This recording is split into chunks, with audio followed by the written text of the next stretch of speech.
How about that cigar? How about that baseball?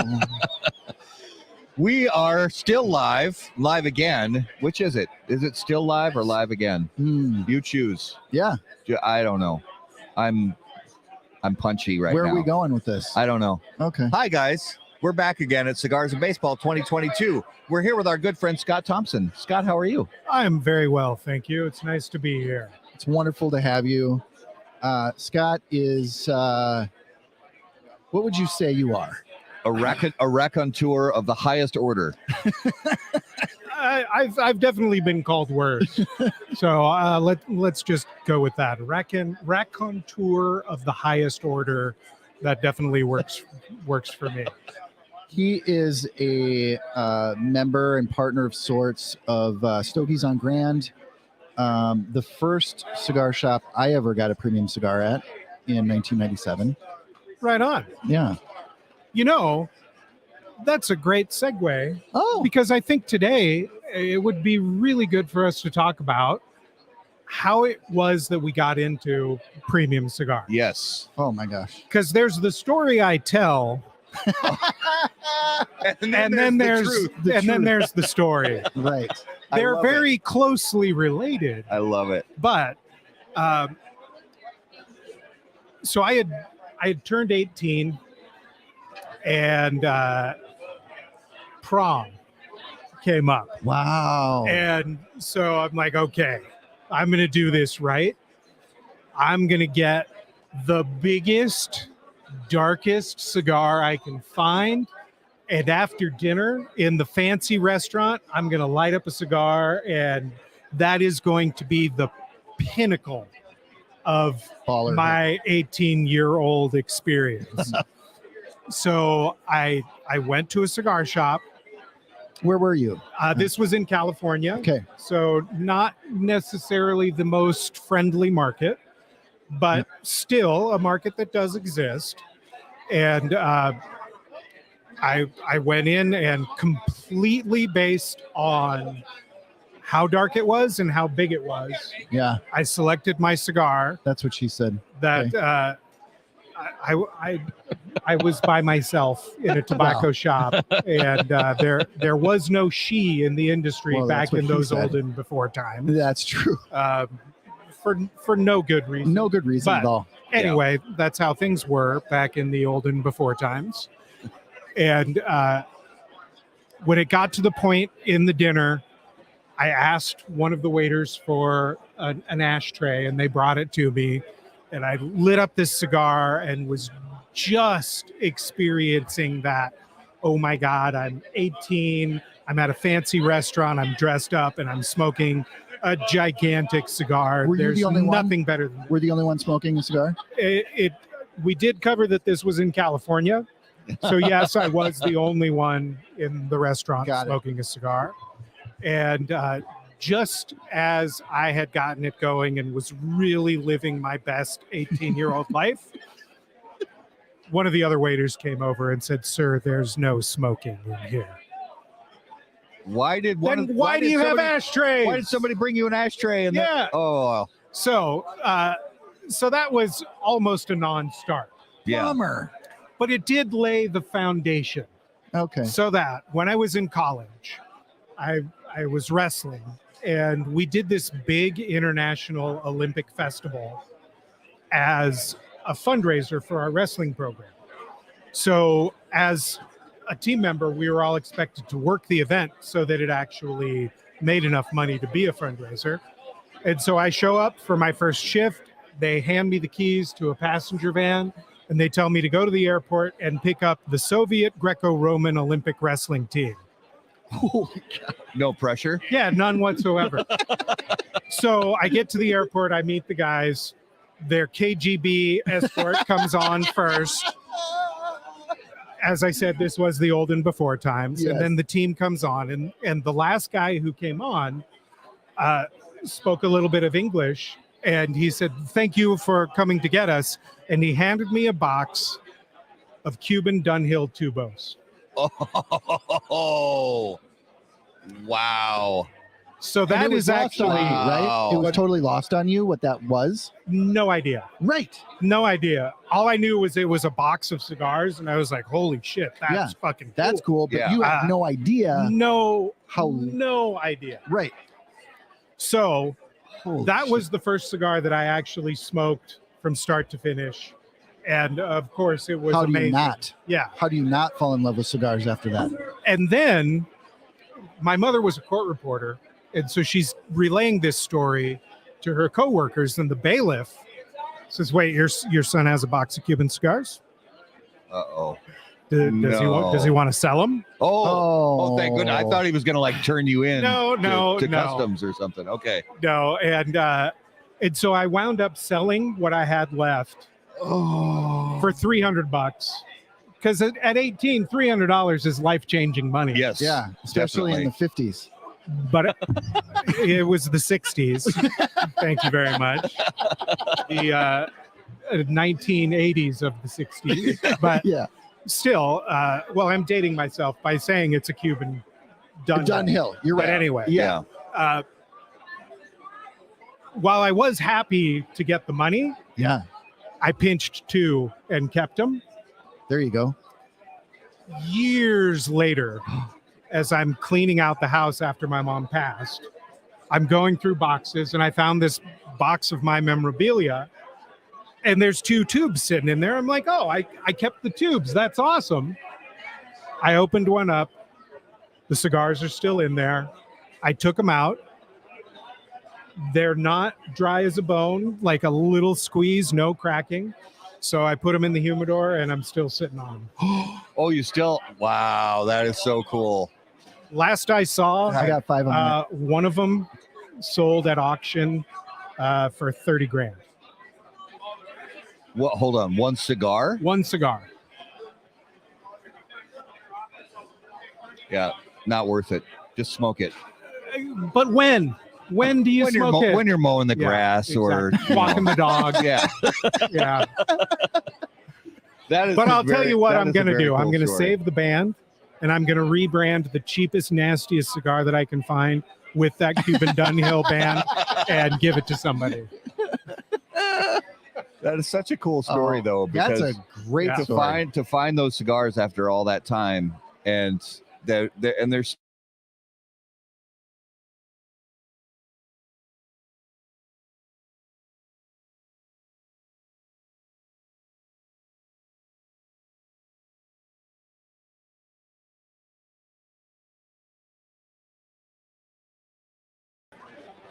And we're back. Sorry. Computer's giving us fits today. So even at the time, you take cigars out that have not been in quote proper storage for, a very long time. Decades. And, if they would have been like, if you would have just given them the slightest pinch and they would have, sounded like, for the forest floor, you could have said, okay, you can put cigars into good storage and keep them there for a very long time and sort of revive them. But from the sounds of things, you didn't even need to, and they're probably going to be great years from now. So. I mean, well, first of all, they're Cubans, so maybe Right. one will actually smoke. But back then, Back then, it was totally different. it was totally Yeah. different. Yeah. for How sure. often do you look at them and you're like, ooh, Is today the day? Yeah, almost never. really? Okay. Almost never. I would mean, be- they're in one of the trays in my big cabinet, and so I do visit them Sure. Talk frequently. to them. Yeah. But it's there's two of them, so and it is really funny because I think we all do this with our collection. There sure. there are those sticks in our collection Yeah. that have to be for some big life event. Absolutely. Yeah. Yeah. Yeah. The downside to that is as we continue on our journey as collectors, sometimes those super special occasion cigars start to pile up. Yeah. And True. so a couple of years ago, I decided that my New Year's resolution was going to be to just smoke it. Just smoke it. Mhm. Don't put too much thought into it. don't put too much pressure on the cigar. Yeah. Carve out some time on a Sunday afternoon. I mean, that's enough of an occasion. Yep. That's enough of an occasion. Yeah. So that special cigar that you're saving, well, maybe keep saving that one, but like number 5 or 6 on that list of the stuff that you're saving for a special occasion, make your own special occasion and just smoke it. Just smoke it. You're Tomorrow's not promised. That's a great way to put it. And we all have some of those cigars I have too many. that are like, okay, these are I'm gonna save for, it could be depending on how old you are and what your life experience is. It could be the birth of a child. It could be the wedding of a child. It could be, who knows? Even sometimes, occasions that aren't necessarily happy, but still, cigars can also be a great reflective tool. Yeah. Where when somebody close to you passes away, you reach into the deepest drawers in your humidor to find one of those special old cigars that has another memory attached to it, and you use that and you smoke it and you reflect on the person you just lost. So it could be bright happy occasions and sullen sad occasions. They can be used for both, and that's one of the thousands of things that I just love about premium cigars. Well, even today, I have been sitting on this box of 601 La Bambas for 4 years. And I originally wanted to get 10 years on these, but as space does not allow for much more, I start looking at, I think it's time. And this is a cool special event. So, brought them out here, but to your point, I think you're right. And, smoke them. I mean, they're meant to be smoked. Absolutely. We do not do this because we enjoy watching cigars. Correct. And as collectors, I think we tend to get into that mindset where this is a cigar that I'm going to watch. Yep. Yeah. And there's absolutely nothing wrong with that, but you are passing up opportunities. Yeah. Because and I think that the honorific nature of cigars is one of those things about cigars that we tend to not talk about.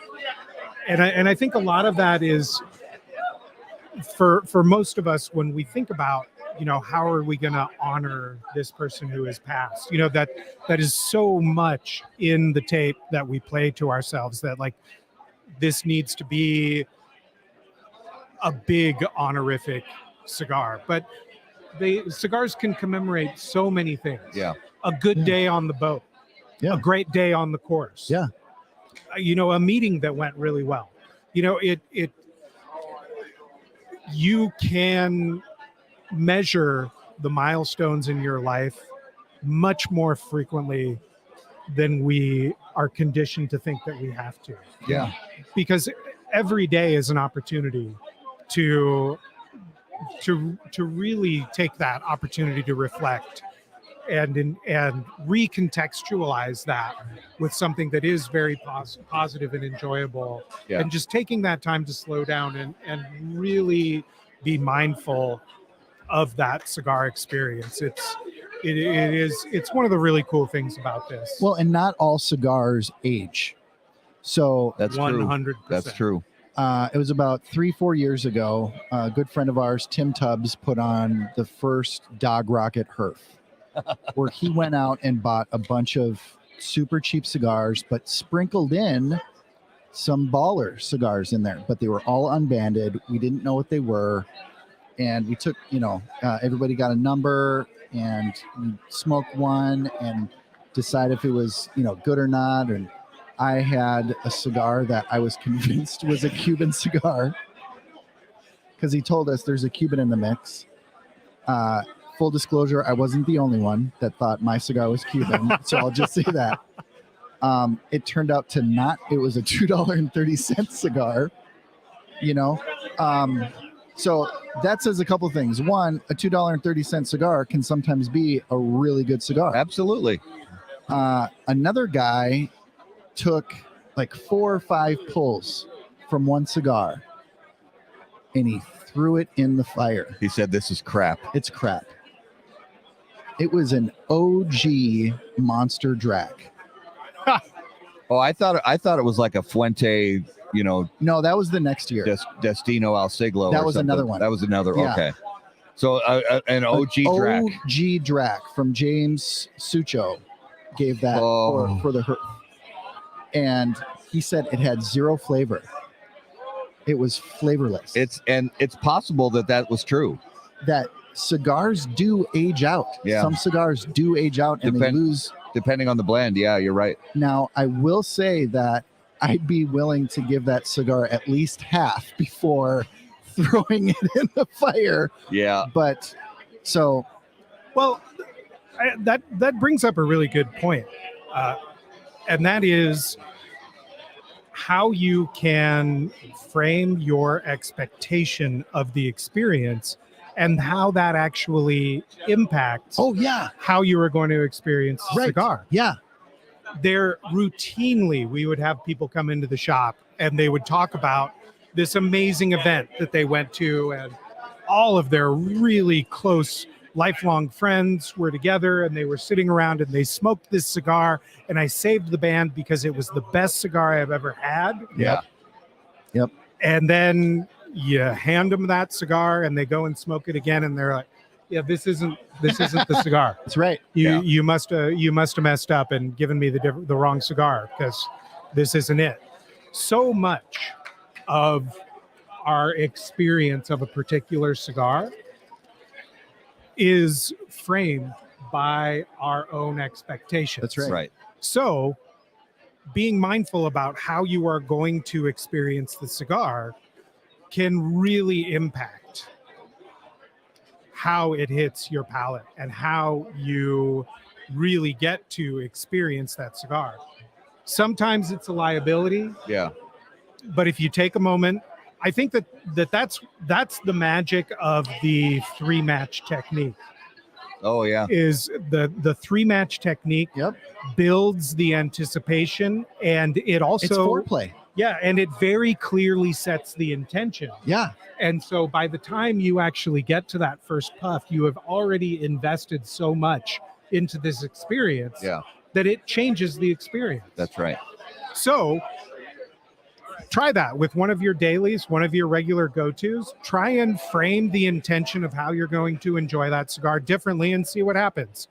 Your mileage may vary. Yes. Always. Yeah. Always. And a PSA about matches and cigars is make sure the sulfur burns off first. Yes. Make sure that's Get the longest matches you can find. Yep.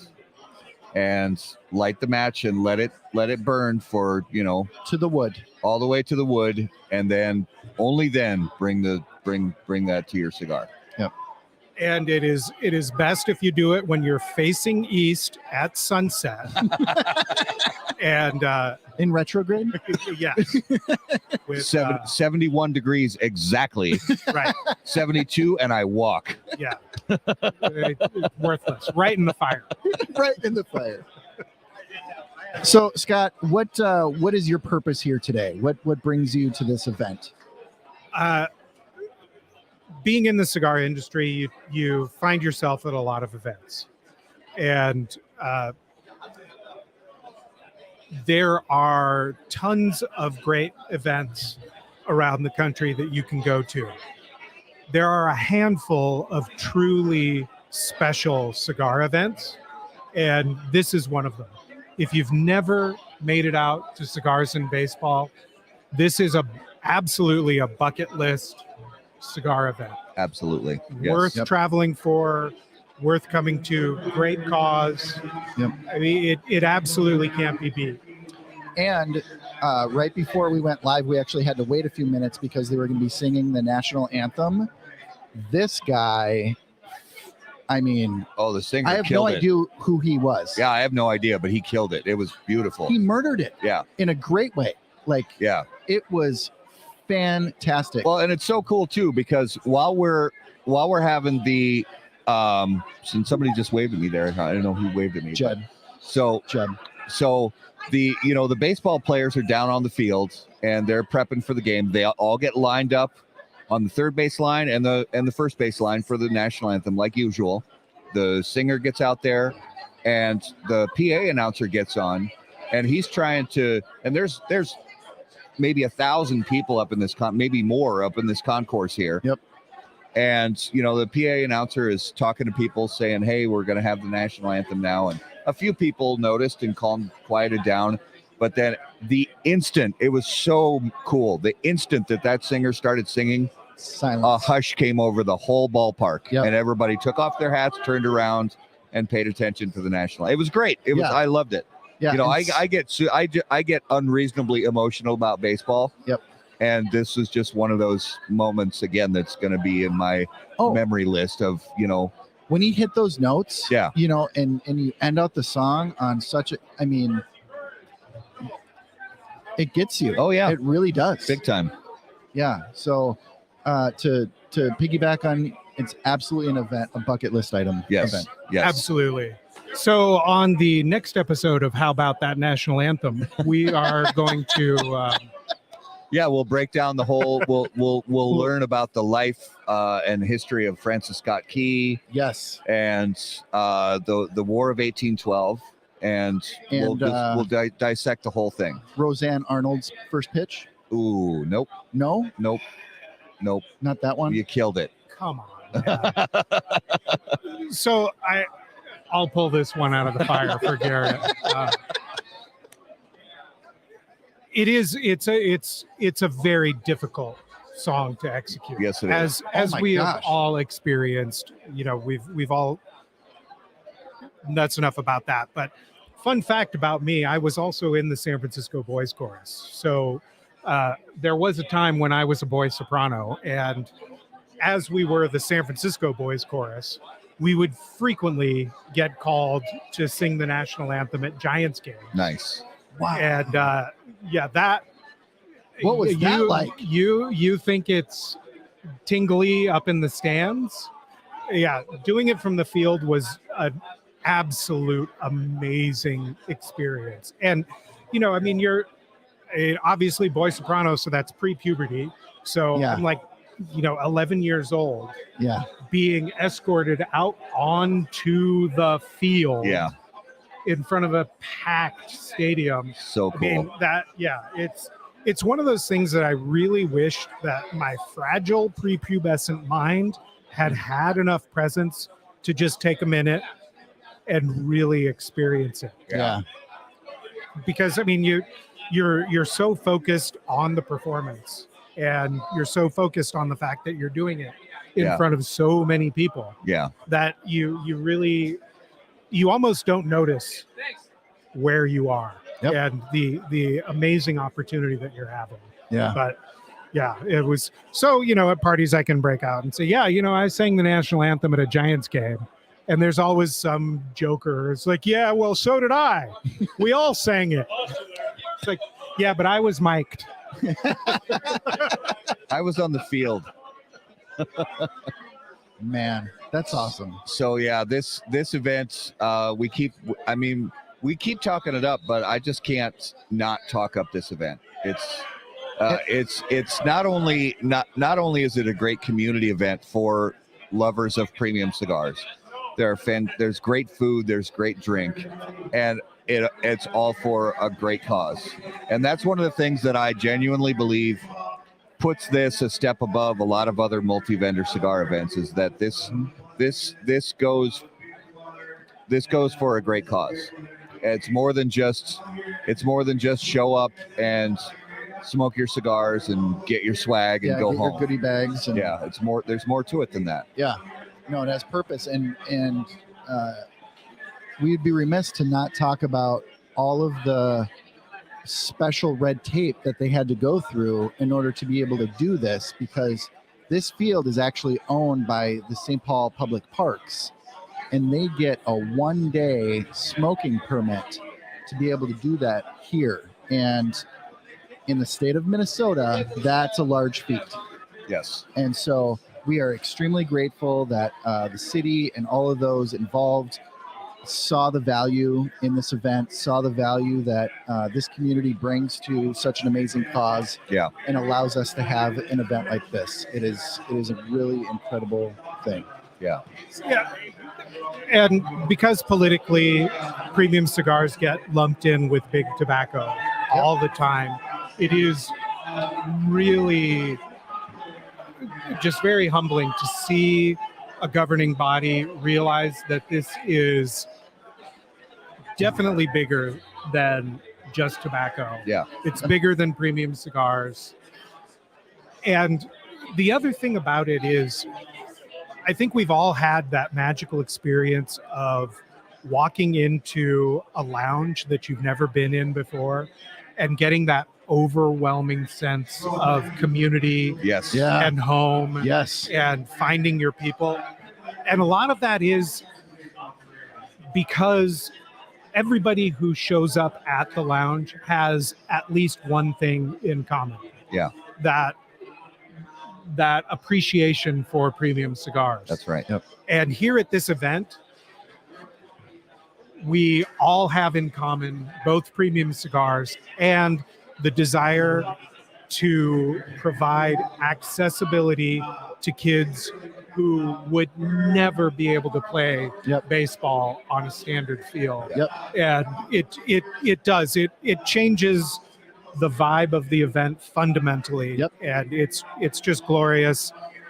Got to make it out here for this event. Yep. Yes. Absolutely. Do yourself a favor and just smoke those special cigars you've been sitting on and just book the ticket for Cigars and Baseball 2023. That's right. Absolutely. That's right. Well, Scott, man, thank you Yeah. so much for giving us some time and just chatting with us. We had a great time, Absolutely. man. Yeah, this was fun. Let's do it again. Absolutely. We'd love it. Yep. All right, brother. Right All on. right. Appreciate it. Thanks. Thank you, sir. So, guys, we have more coming, more interviews from Cigars and Baseball 2022. So stick with us, and we'll see you again really soon. Thanks. Bye.